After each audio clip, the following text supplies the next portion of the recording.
Olá, seja muito bem-vindo ao Business, o programa de negócios da Jovem Pan News. Eu sou Bruno Meyer e estes são os destaques desta edição.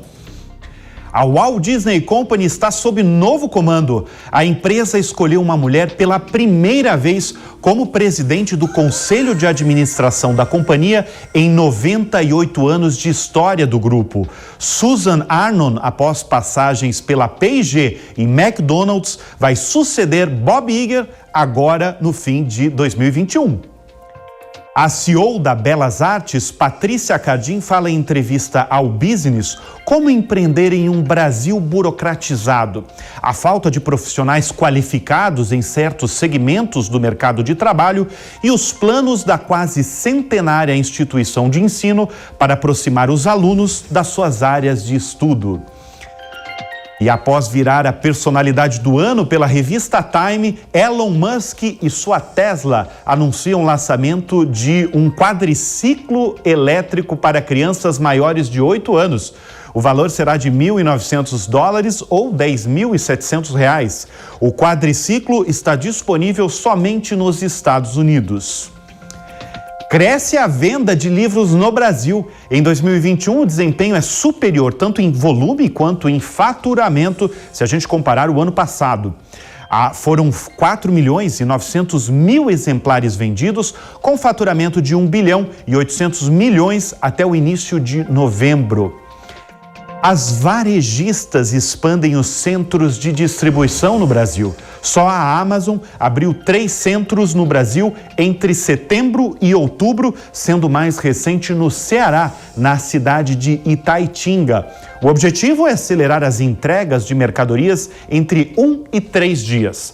O Mercado Livre, empresa mais valiosa da América Latina, também abriu um novo CD em Franco da Rocha, no interior de São Paulo, e já tem 8 pelo país. As lojas americanas têm planos de chegar a 28 centros até o fim deste ano. Tudo isso e muito mais, o Business está começando. Fica aqui com a gente. E a gente abre a edição do programa para chamar a atenção ao recente ranking divulgado pelo Google com as pesquisas mais feitas em seu site de busca mais popular do planeta. É um feito relevante para medir o que as pessoas mais buscaram de informação ao longo de um ano.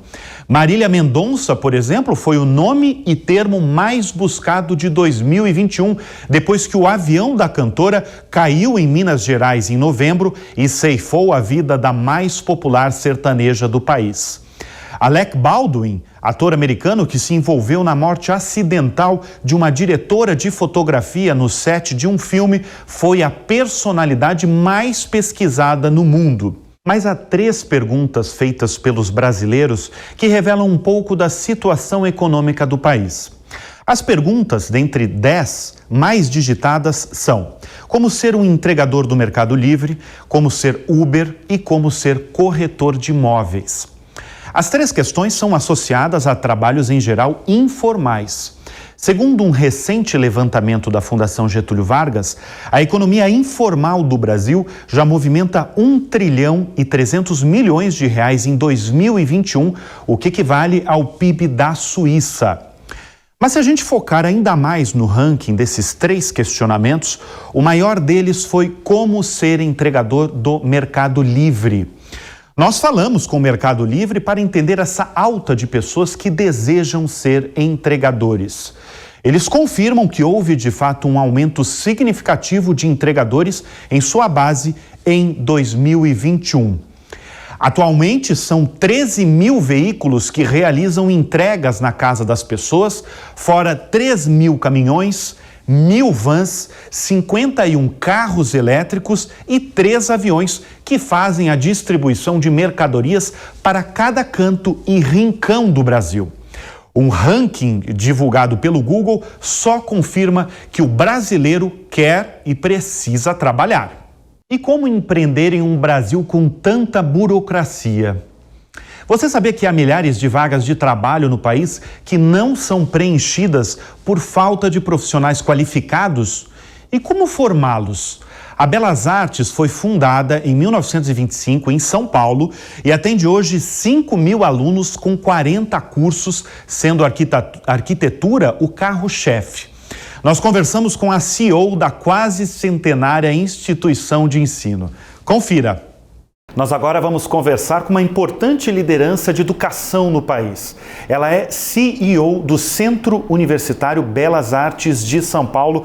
Patrícia Cardim, muito obrigado pela sua presença aqui no Business. Eu agradeço, prazer. Patrícia, você é uma entusiasta do empreendedorismo no Brasil. Como empreender num Brasil burocrático? O Brasil é burocrático mesmo, de fato. Eu sou uma entusiasta do empreendedorismo e uma defensora da economia criativa. Eu defendo que dentro desse importante, essa parte do PIB brasileiro e que é tão característico do brasileiro ser criativo, as profissões autônomas, elas sejam mais valorizadas do ponto de vista econômico. Agora, falando especialmente de economia criativa, a gente recebeu recentemente aqui no Business uma importante liderança falando da falta de profissionais criativos nas empresas. Como formar mais profissionais criativos e o que é o profissional criativo? Criatividade é uma competência e ela é a competência mais importante desse século. A gente precisa de médicos criativos, engenheiros criativos, advogados criativos. É uma competência transversal a todas as profissões. A Belas Artes leva a criatividade muito a sério. A gente avalia a criatividade desde que o aluno entra na Belas Artes até a hora que ele sai. Então, quais são as competências criativas? Se ele é um criativo implementador, se ele é um criativo desenvolvedor só. Então, a gente pensa que a criatividade ela deve ser trabalhada em todos os níveis educacionais, desde o ensino básico, passando pelo ensino universitário para a vida. Ela deve ser alimentada sempre. E por isso as empresas ainda procuram profissionais criativos, eles sentem Mas falta. é uma questão cultural o Brasil ter poucos profissionais criativos? Acredito que culturalmente o Brasil seja muito criativo. Eu acho que é uma questão educacional, é a minha opinião. Que deve ser a opinião de muitos educadores, porque a gente tem agora uma reforma de BNCC no estado de São Paulo do novo ensino médio também, e que ela traça esse perfil criativo desde o início como importante componente de formação. Então, isso nunca foi levado para dentro da esfera educacional, isso ficava relegado às instituições de arte, a aula de artes plásticas, era aquela caixinha de brinquedos ser criativo. E hoje a gente não está falando mais dessa criatividade lúdica, a gente está falando de uma criatividade profissional, a criatividade de solucionar. Patrícia, quais foram as maiores mudanças na maneira de ensinar um aluno? Eu imagino que teve grandes mudanças e eu até questiono como é que é prender a atenção de um estudante com tanta informação que ele recebe de todos os lugares. Ai, Bruno, você foi direto no vespeiro. O problema é a atenção do aluno. Esse é o grande problema.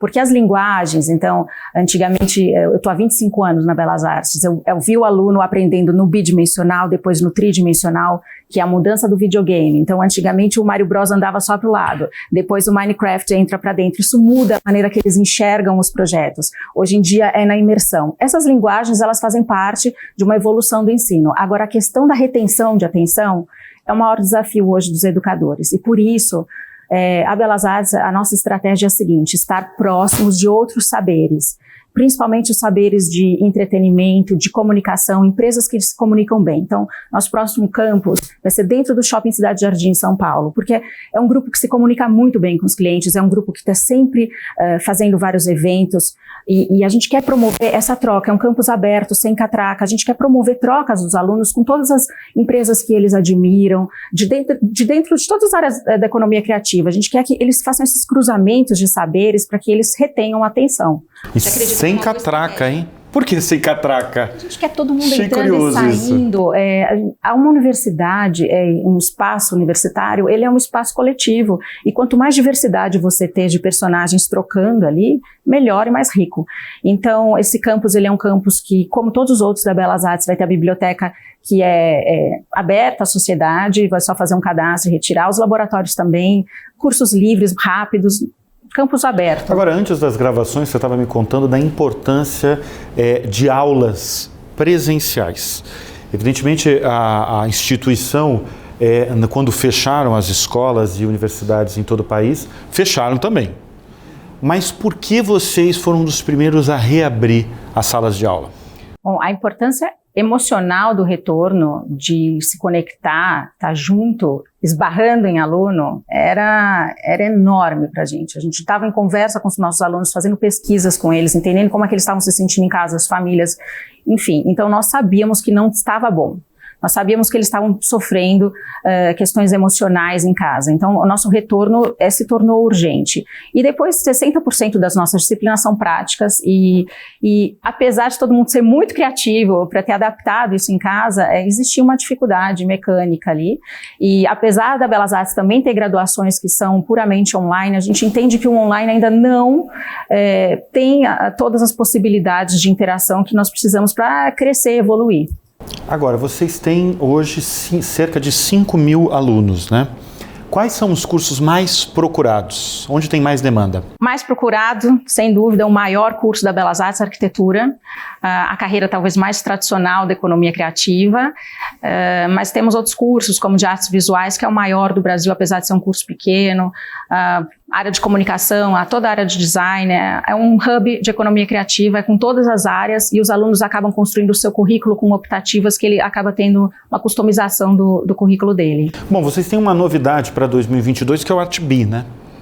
O que é o ArtBee? ArtBee é a possibilidade que essa reforma do ensino médio nos trouxe, que é trabalhar a criatividade na formação do aluno do ensino básico. Então, o ArtBee é conteúdo digital para escolas de ensino básico na formação da criatividade, que hoje é um componente socioemocional muito importante na formação do aluno.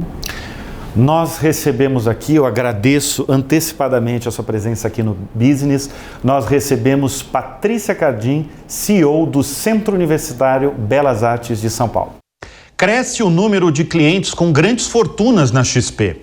Para atender a tantos ultramilionários e bilionários, a XP tem uma área chamada XP Private, com apenas 6 anos e que já se consolidou como um dos 5 maiores private bankings do Brasil, com mais de 260 bilhões de ativos sob custódia.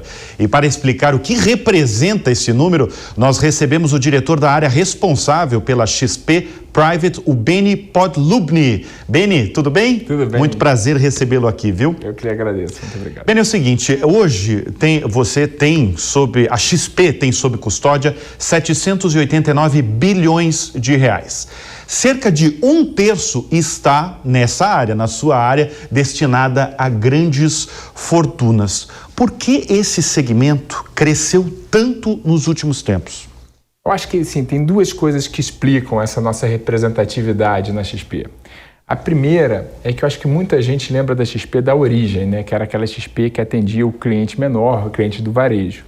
E hoje a XP ela se estruturou para atender os maiores clientes do Brasil. Então a gente tem uma área que ela não só a área private, mas todo o nosso banco de atacado, nossa área de investment bank, nossa área corporate, nossa área de empresas, o banco que a gente criou, que a gente dá crédito para clientes, isso tudo ajuda a gente a atrair esse grande cliente. E dentro do private, Bruno, a gente montou talvez um dos melhores times de inteligência do mercado, né? Então a gente montou um time que a gente chama de Global Asset Allocation Committee, né? Comitê Global de Alocação, que a gente trouxe o Paulo Leme, que foi anos, né, de outras instituições internacionais, foi a FMI, o Arthur Wichmann, que é o nosso CIO. A gente trouxe um time completo. Hoje são 40 pessoas só pensando nessa gestão de portfólio. Agora, falando justamente disso, assim, quais são os diferenciais? Eu, por exemplo, um cliente normal e o cliente da XP Private, ele tem um outro atendimento? Qual que é a diferença? Perfeito, excelente pergunta. Assim, primeira coisa, quando a gente leva essa inteligência para esse cliente private, não é que a gente esconde a inteligência dos outros clientes, né? No final, a gente deixa isso até de maneira bastante pública, a gente monta relatórios, a gente coloca nos nossos sites, etc. e tal. Mas o cliente private ele é acompanhado muito mais próximo, né? É um cliente de alto volume dentro da XP, então a gente está o tempo todo olhando... Alto volume mesmo, né? 1/3 da XP tá com o Beni. Você comanda 1/3 aí da XP. Então é um cliente que a gente está no atendimento ali no dia a dia, acompanhando a história dele, acompanhando não só a história de investimentos, mas a história da família, como que é a estrutura patrimonial. Então o nível de serviço, de proximidade é muito maior. E também tem produtos diferentes, diga-se de passagem, né? Assim, porque são produtos, de novo, também não é um negócio que a gente pegou e escondeu dos outros clientes, mas como os mínimos são mais altos, às vezes nem faz sentido para mostrar para a base inteira, né? Agora eu queria falar dessa faixa dos ultramilionários e bilionários que uma área como a XP Private tem. Em geral, vocês conseguem mapear o perfil dessa turma? Tem gente jovem, tem uma faixa de idade mais ou menos desse 1/3 que está sob a sua gestão? Legal, Bruno. Assim, vamos lá. A gente tem todos os tipos de clientes, né? Então a gente tem os clientes os empresários que montaram seus negócios, venderam, geraram uma grande liquidez e precisam de ajuda para administrar o próprio dinheiro. A gente tem famílias que são dinheiros que vêm passando de geração em geração, então a gente também ajuda. E tem eu diria que ainda uma maioria são pessoas que foram acumulando riqueza ao longo da vida e no final da vida tem um volume muito expressivo de recursos para administrar. Então o perfil, ele acaba sendo um perfil sim um pouco mais velho, né, na sua maioria. Mas hoje existe geração de liquidez e administração de recursos basicamente com todos os perfis. Não, eu faço essa pergunta, Beni, porque muita gente acha, né, porque a gente eventualmente vê muitos jovens, donos de startups e tal, de repente vira bilionário aos 30 anos de idade. Mas eu acho até importante você falar que a fortuna para você ter R$1 milhão, R$5 milhões, dura tempo em geral, né? Você demora para fazer uma fortuna, né? E tem outro ponto também, né, Bruno, que a gente estava conversando aqui há pouco. Aquele que fez dinheiro, né? Assim, obviamente que tem essas histórias que você contou, né? O bilionário que fez startup, mas isso é muito mais exceção do que a regra, né? A regra são pessoas que foram bem-sucedidas nas suas carreiras, foram se desenvolvendo e foram acumulando riqueza. Agora, uma pessoa de 30 e poucos anos, vamos pegar aqui um apresentador famoso, por exemplo. Ele com 30 e poucos anos, quando ele começa a juntar a riqueza dele, primeiro ele compra os ativos que ele quer, ele compra um apartamento, ele aumenta o apartamento. E geralmente, quando você começa a acumular riqueza, é um pouco mais para frente na vida, né? E aí você administra essa riqueza e a gente está ali do lado dessas famílias para ajudar, né? Qual é o mínimo para fazer parte, por exemplo, do Private? Eu tenho que ter quanto, mais ou menos? A gente faz o corte em R$10 milhões. Em 10 milhões de reais. A partir de R$10 milhões, vira da XP Private. Vira um cliente da XP Private e começa a ter acesso a esses produtos, serviços, relatórios, times diferentes dentro da XP. Então, a gente acaba dando um serviço ainda mais próximo para esse cliente. Pensando para 2022, quais os setores, na sua opinião, na sua avaliação, são os mais promissores? Olha, assim, 2022 vai ser um ano de muita volatilidade, assim, o mercado financeiro ele vai esperar um pouco mais de posicionamento do que vai acontecer no cenário político para começar a tomar mais posições, mas a gente já consegue ver assim, oportunidades no mundo de renda fixa, né? Então, assim, títulos de inflação do governo, títulos de inflação do governo, títulos de inflação privados estão pagando hoje níveis de retorno extremamente atraentes. No patamar que a gente está vivendo hoje, a Bolsa de Valores brasileira, eu também gosto. Então, assim, eu acho que é uma posição que a gente deveria ter nas carteiras dos clientes. Então, a grosso modo, você aproveitar a renda fixa que está pagando altas taxas, mas ao mesmo tempo sem tirar o olho da renda variável que está te dando oportunidades porque os preços estão baratos, talvez seja uma boa estratégia para 2022. Deixa eu recuperar uma coisa do Beni, que em 2019, do Beni não, da XP Private, né? Em 2019 vocês abriram um escritório em Lisboa para uma faixa de público de acima de $1 milhão. Agora, na verdade, vocês até deixaram Lisboa e vocês agora estão em escritórios em Miami e Nova York. Perfeito, né? perfeito. Por que a escolha de Miami e Nova York? Olha, o mercado, assim, o brasileiro investir fora do Brasil, ele pode escolher qualquer praça que ele queira investir, né? Então, a verdade é que o mercado europeu, você investir através do mercado europeu, você acessa o mercado inteiro, você investir através do mercado americano, você acessa o mercado inteiro, você acessa o mundo inteiro. No mercado americano, a gente já estava mais adiantado no nosso processo, né? A gente estava com o escritório, a gente tem 140 pessoas entre Nova York e Miami, o business lá está muito grande. E a gente, na história da pandemia, todo mundo trabalhando de casa, a gente falou assim, vamos focar nos Estados Unidos, onde a gente vê mais oportunidade de crescimento. E, de novo, para o cliente brasileiro que quer remeter recursos para fora, meio que pouco importa se o dinheiro dele está na Europa ou se o dinheiro dele está nos Estados Unidos. O que a gente vê, sim, é um público brasileiro morando ou visitando, né, Lisboa frequentemente. E o que a gente tem feito para suprir esse escritório que não está mais existindo lá é a gente estar pessoalmente lá. Agora, visitando. Falando de futuro aí, né? Eu sei que todo mundo do mercado financeiro sempre gosta de olhar a longo prazo, né? Quando eu pergunto, curto prazo, médio prazo, tem um horror, arregala o olho. Mas eu queria que você falasse assim, a médio e longo prazo, como é que vai estar a Bolsa Brasileira, a B3, a Bolsa de São Paulo, Bolsa de Valores de São Paulo? Olha, de novo, eu sou um otimista com o Brasil, eu sou otimista com a Bolsa Brasileira. Eu acho que a gente tem hoje um momento de tensão, assim, ou de indefinição. A gente acabou de passar por um processo inflacionário altíssimo no mundo e o Brasil, consequentemente, também.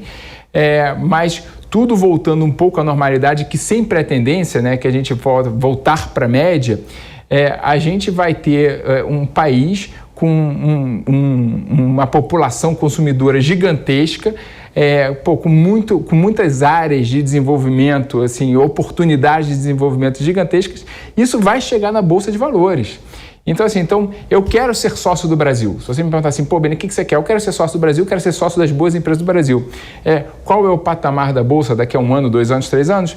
É difícil te dizer, mas lembrando assim, sempre que a gente tem eleições presidenciais no meio do caminho, mas né? Se você me perguntar assim, Beni, para o longo prazo, com essa brincadeira que você fez assim, para 10 anos, 20 anos, 30 anos, eu quero ser sócio do Brasil, eu sou sócio do Brasil e eu vou continuar tendo investimentos em Bolsa no Brasil para sempre. Esse é Beni Podlubny, diretor da área private da XP, que tem um crescimento muito significativo nos últimos 6 anos. Muito obrigado pela sua presença aqui no Business. Obrigado.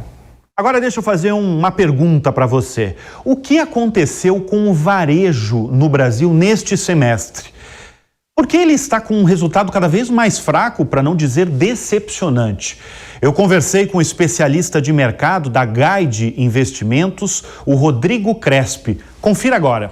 Eu gostaria de mostrar alguns dados mostrando aqui no telão o desempenho das empresas no terceiro trimestre de 2021. Por exemplo, a Via, que é a dona das Casas Bahias, né? Teve um prejuízo no trimestre de 631 milhões de reais, bem abaixo do lucro que teve no passado. A Magazine Luiza, eu já gostaria de entrar com você, que teve uma queda de 90%, teve um lucro de 22 milhões, mas uma queda de 90%, e teve as Americanas, que teve o lucro de 240 milhões de reais. Eu gostaria que você analisasse, o Rodrigo, por que a Via, por exemplo, a dona das Casas Bahia, caiu tanto, a Magazine Luiza, já vou mostrar o valor de mercado, que teve uma queda avassaladora, e por que a Americanas teve um lucro interessante? O que acontece com o varejo brasileiro? Certo. Bom, primeiro eu começaria dizendo do cenário macroeconômico. Em 2020, a gente viu aí a pandemia, o que foi necessário fechar o comércio físico, e também os serviços, e toda a renda do consumidor foi basicamente concentrada no e-commerce, porque seria o lazer dele, além de assistir Netflix, essas coisas, mas o que aconteceu foi um grande aumento nas receitas de Magazine Luiza, essas empresas de e-commerce, não só no Brasil, mas lá fora também, e também tivemos um ambiente inflacionário muito menos nocivo do que o atual, e a taxa de juros era muito mais baixa. Por exemplo, no segundo semestre de 2020, houve crescimento do e-commerce e essas empresas, como Magazine Luiza, Casas Bahia, Americanas, elas tiveram crescimento. Exatamente. E por que esse trimestre está tão ruim para elas? Então, com taxa de juros mais elevadas, inflação mais elevada, você tem aí uma perda de poder aquisitivo do consumidor. Então, ele tende a passar aí, mesmo com um desemprego também se mantendo em patamar elevado, ele tende a preferir aí gastar nos bens mais necessários, como o supermercado mesmo, de medicamentos, em vez dos bens discricionários, são o que o e-commerce atua, né? Deixa eu chamar a atenção aqui pelo valor de mercado da Magazine Luiza. Vamos aí, exatamente. Aqui, olha aqui. Em novembro de 2016, 2 bilhões, foi crescendo para 12 bilhões, em 2 anos 32, 2019 72 bilhões. Olha o que o Rodrigo, você estava bem falando, né? O crescimento avassalador da Magazine Luiza de 178 bilhões e agora, novembro de 2021, 70 bilhões. Quer dizer, é basicamente isso que você está falando, né? Esse decréscimo aí, essa queda de 90%. É inflação? Além de inflação, taxa de juros, você acaba afetando o consumidor de um poder aquisitivo um pouco mais baixo, que normalmente precisa entrar no crediário. Os juros acaba deixando mais caro esse crédito, então diminui o poder aquisitivo dele. Então também acaba impactando aí nos papéis da Magazine Luiza, que teve uma queda aí nos últimos meses de mais de 60%. Agora, Rodrigo, a perspectiva para o setor varejo nacional é boa? Como é que você vê?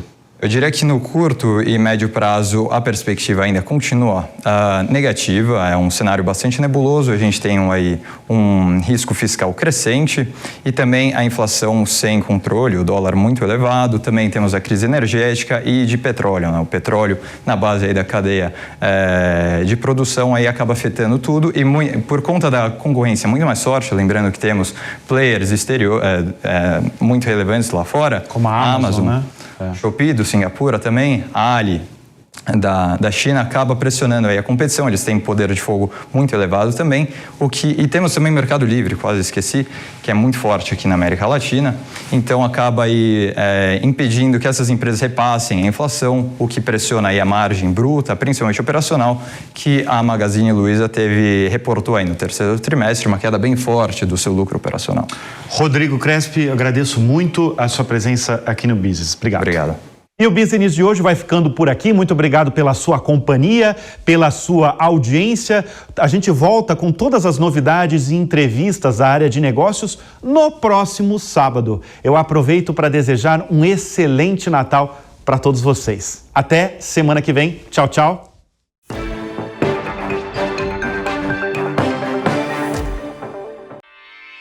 Realização Jovem Pan News.